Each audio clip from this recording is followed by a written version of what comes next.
where that all the decks were dense with stately forms, black-stoled, black-hooded like a dream.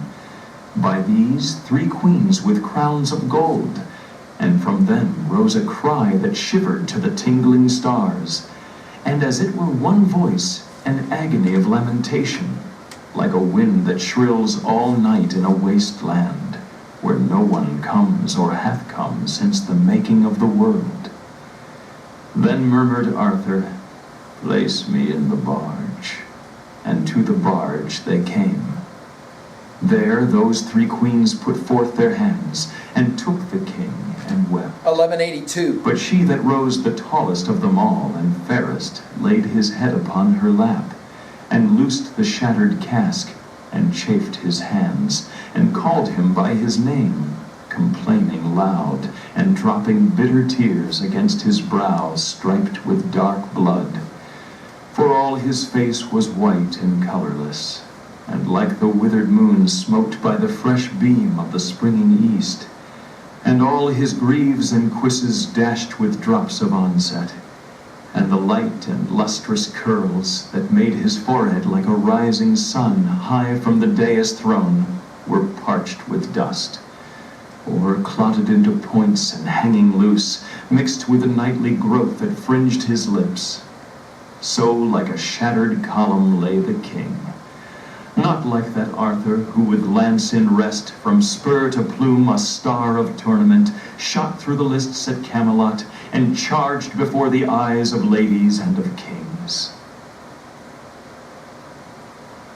Then loudly cried the bold Sir Bedivere, "Ah, my lord Arthur, whither shall I go? Where shall I hide my forehead and my eyes? For now I see the true old times are dead, when every morning brought a noble chance, and every chance brought out a noble knight. Such times have been not since the light that led the holy elders with the gift of myrrh. But now the whole round table is dissolved, which was an image of the mighty world, and I, the last, go forth companionless, and the days darken round me, and the years among new men, strange faces, other minds." And slowly answered Arthur from the barge, His last words. "The old order changeth, yielding place to new, and God fulfills himself in many ways, lest one good custom should corrupt the world. Comfort thyself. What comfort is in me?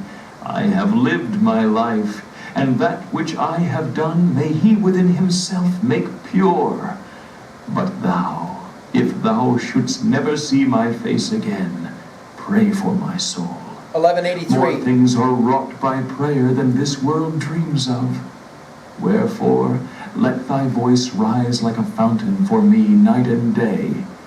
For what are men better than sheep or goats that nourish a blind life within the brain, if knowing God they lift not hands of prayer, both for themselves and those who call them friend? For so the whole round earth is every way bound by gold chains about the feet of God. But now, farewell. I am going a long way with these thou seest, if indeed I go, for all my mind is clouded with a doubt to the island valley of Avilion, where falls not hail or rain or any snow, nor ever wind blows loudly, but it lies deep-meadowed, happy, fair with orchard lawns and bowery hollows crowned with summer sea, where I will heal me of my grievous wound." So said he, and the barge with oar and sail moved from the brink, like some full-breasted swan that, fluting a wild carol ere her death, ruffles her pure cold plume, takes the flood with swarthy webs.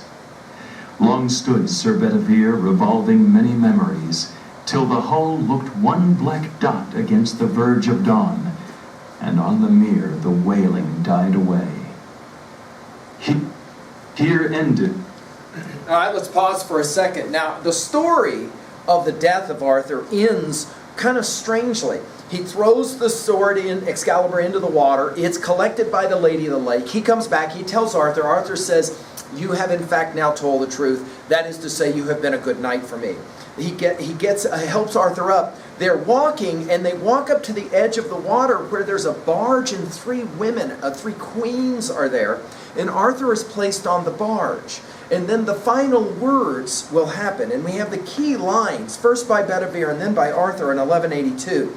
Notice he says, we begin first of all at 271, 272, that Arthur was like, notice a simile, a shattered column lay the king. Like a shattered column lay the king. In other words, this is the end.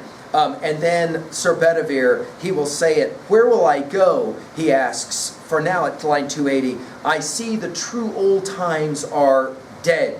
Now at 285, the whole round table is dissolved. In other words, for Bedivere, the death of this great king is the death of everything. No doubt about it. Now, it will, of course, be significant that this kind of a story will come very close to the hearts of Americans with the assassination of President Lincoln, later the assassination of President Kennedy.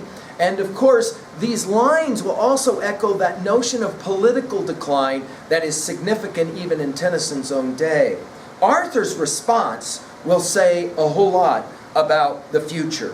Notice he begins, "The old order," at 291, 292, "the old order changeth, yielding place to new, and God fulfills himself in many ways." In other words, it is the case, he says, that in the same way that I must die, then all things have to evolve. And because that's the case, the old has to go away.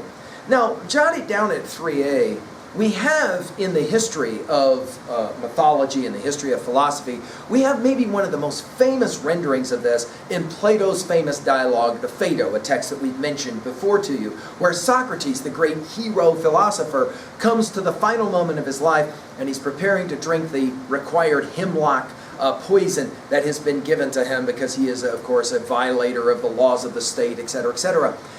And he has this conversation about what it's like right before you die to get ready to go. Notice the one admonition that Arthur will give, and this is the religious component of Tennyson's poem on page 1183, is to pray that all humans must be prayers or they are nothing other than beasts of burden. Finally, there is the journey which must be taken to Avion, and it will be there that he hopes that he can gain some kind of sustenance. Avion, obviously, somewhat representative of a heaven we might think of. Now, it's here that the story will end, but not the poem. Let's finish now. Back to the collection of thinkers or talkers around, the Christmas Eve fire.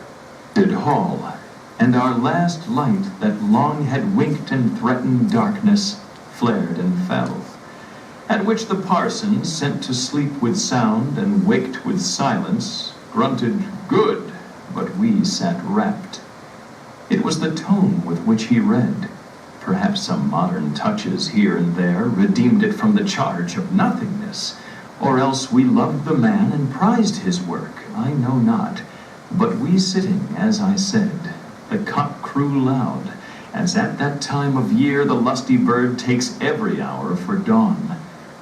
Then Francis, muttering like a man ill-used, "There now, that's nothing," drew a little back, and drove his heel into the smoldered log, 1184. that sent a blast of sparkles up the flue. And so to bed, where yet in sleep I seemed to sail with Arthur under looming shores, point after point, till on to dawn, when dreams begin to feel the truth and stir of day. To me, methought, who waited with the crowd, there came a bark that, blowing forward, bore King Arthur, A bark, a ship. like a modern gentleman of stateliest port. And all the people cried, "Arthur is come again, he cannot die." Then those that stood upon the hills behind repeated, "Come again, and thrice as fair." And further inland voices echoed, "Come with all good things, and war shall be no more."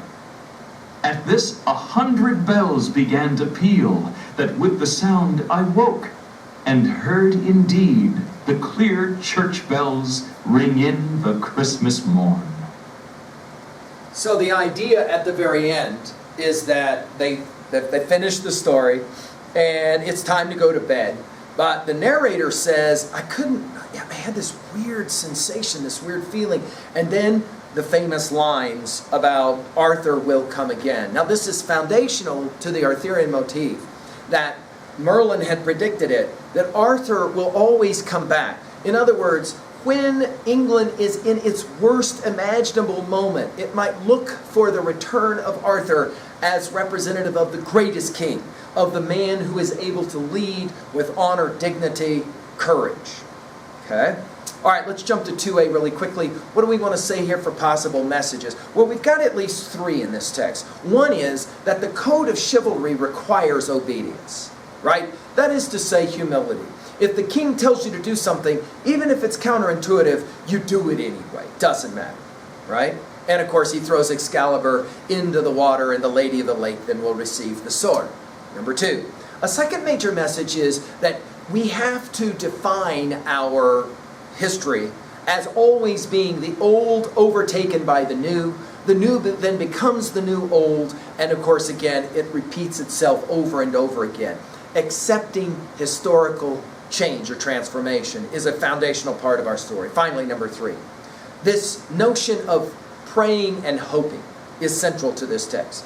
Praying to be able to get through the rough times and hoping for the return of the better days of the past. It's foundational to the human experience that we are always looking to hope. You'll remember, and you can write this one down at 3a, that Emily Dickinson's hope is a thing with feathers. That notion that hope is like a bird, a little bird that sits in the middle of the storm and sings and somehow makes everyone feel like I can get through this terrible experience. At 2b, obviously we've got the major legends going on here. Obviously we have the symbolism as well. But here, instead of the symbolism being so much Excalibur as in our last reading with White, here the symbolism is Arthur himself, the once and future king. The guy, the king, who will in fact maybe return at a point when England most needs him. Tennyson, writing during a time when England and England people were really worried about the future of their country, this kind of a poem brought tremendous solace to them. At 3a, I've already mentioned Plato's Phaedo, that great dialogue about a great man, a great philosopher at his final moments. What is for you the text that is going to represent the last words of a great warrior? Put this in your notes. We're going to study it in our senior year as well. The Anglo-Saxon poem Beowulf. Right at the end of his life, he will in fact have some final words and will request that a lighthouse be built in his honor. What texts for you, what video games for you, what movies for you play that notion of the final words of the hero? And then finally at 3b, what is it, a time in your life, what was a time in your life when you had to obey orders and you kind of thought they were really dumb and you didn't really want to do it, but you ended up doing it anyway? Many students as sophomores will say, like my whole freshman year when I was being asked to do stupid things in school, and it was only later that I understood the value or the wisdom of being instructed to do certain things. What was a time for you when you had to give somebody orders and tell them, I need you to do this, and then you had to trust them to actually do it or to not do it, to follow, in other words, your instruction? Finally, what are your thoughts about great leaders coming back? That is to say, their memory outliving them. We, of course, have in our nation, we have Mount Rushmore, which will look at for great presidents, and we have ways of remembering great leaders. What are your thoughts about that? Who are the greatest leaders who ever lived, in your estimation? And what about this notion of political hope? Do you feel like it's a good thing to hope that some of the greatness of the past will come back, as, of course, the new always seems to supplant the old? Well, there you go, an introduction to the King Arthur motif with Tennyson. I hope you enjoyed the study. Thank you.